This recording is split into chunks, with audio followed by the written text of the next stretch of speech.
Galloway-Williams, Executive Director of Julie Valentine Center. Our center's been in business now for 45 years. Our center is named for Julie Valentine, who was an infant that was abandoned and deceased 29 years ago. Her legacy and her life has come to be a symbol of hope and inspiration for our community, that this never happened to another child and that no family ever feel that that is the only option they have for their child or their family. We now know who Julie Valentine's family is, and that really sort of changes the story a little bit, but it still has the same message for us in the community, that we as a community are here to support children and families in keeping them safe and abuse-free. It's our goal to see an end to child abuse, neglect, and sexual assault in our community, and so we do that by providing prevention education, investigative services, as well as healing services every day. Just last year, we served over 3,000 individuals. About 850 of those were children. The others include their caregivers, their family members, as well as adults. Many of the adults that we work with are survivors of childhood sexual abuse who have lived with that pain most of their lives, and they are able to seek out support services for the first time or later in life through our counseling program. We could not do the work that we do here at the Julie Valentine Center without the generous support of our community.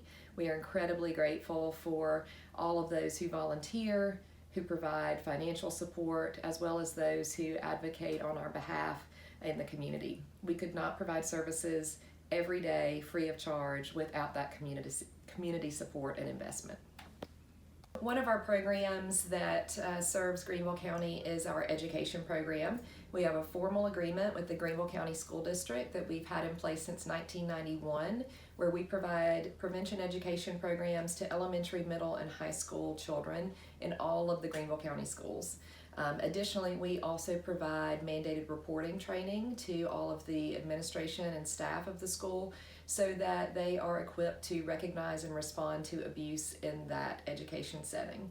What often happens with children is that we are there to provide them with prevention education, and many of them have already been impacted by some type of abuse or neglect. So a child might hear this program and realize for the first time that there's a name for what's happened to them and that they now know how to seek help for that. So oftentimes we will have children who attend one of our programs, they then make a disclosure and tell their teacher or guidance counselor or parent about what had been happening to them, and then they come in for our services through our Children's Advocacy Center program for forensic interviews and medical exams. And that just really demonstrates how all of our services work together in this sort of circular fashion, where we are working to prevent abuse from happening, but we also respond to allegations of abuse once they have occurred, and then with therapy and healing services after the investigation's been complete.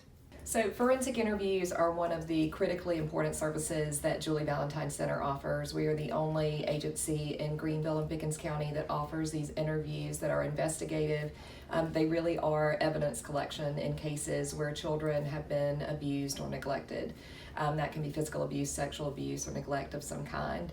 Most children do not disclose abuse right away, so many times they are telling weeks, days, months, many years after the incident has occurred. Oftentimes the type of evidence that we are gathering in a child abuse case is their statement. So this becomes critically important to investigations and ultimately to healing for children. These interviews are conducted here at the center. They can later be used in court along with children testifying, and oftentimes are very helpful to solving cases where there are questions around whether abuse has occurred or not. We conduct over 400 interviews each year, and it's a service, again, that's provided by the center at no cost to the individual or to the agencies that refer these interviews to us.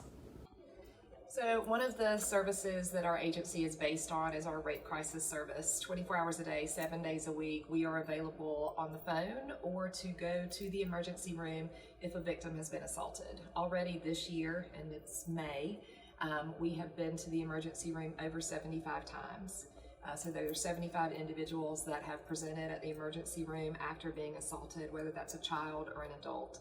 And one of the first ways that we can help to reestablish safety and comfort is by providing individuals with a fresh set of clothing. If you go to the emergency room and you have a rape exam done, your clothing is likely to be taken as evidence. And so one of the things that we provide for every victim at the emergency room is new clothes, new pants, new shirts, new underwear, new socks, whatever it is that they need to go home in. So at any day, any time, any day, we have clothing that would fit any man, woman, boy, or girl that presents at the emergency room.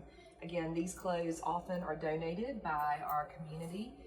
We also receive funds to collect those clothes as well, because as I've said already this year, over 75 individuals have needed those fresh clothing to go home in so that they don't have to go home in scrubs or something else. In fact, just recently we had a young lady who was at the emergency room, and one of her greatest fears was that she was not going to have clothes to wear home after the exam.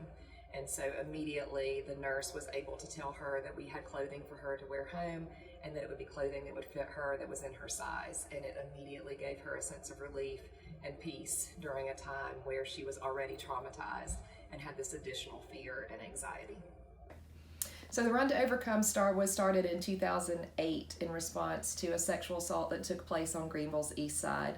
A young runner was out for her Sunday morning run in broad daylight and was brutally, physically, and sexually assaulted.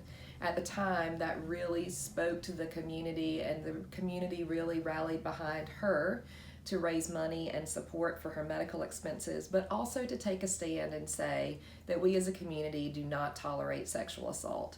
And so the first Run to Overcome took place in 2008 with over 1,000 runners. We've continued to host the Run to Overcome each year, again, to show survivors that we support them, we believe them, and we're available for them, but also to show the community that we do not tolerate these types of crimes in our community. It's a fundraiser, but it's also an awareness event. Last year we had over 725 runners for the 10-year anniversary, and we've been fortunate to have the Haro group as our presenting sponsor for now the third year in a row. We are incredibly grateful to our community and to our sponsors and to every runner that comes out and participates in that event. We've had so many survivors that run in the event that speak to how empowering it is for them to be a part of an event that gives back to the community, and really the community of survivors that we work to support every day.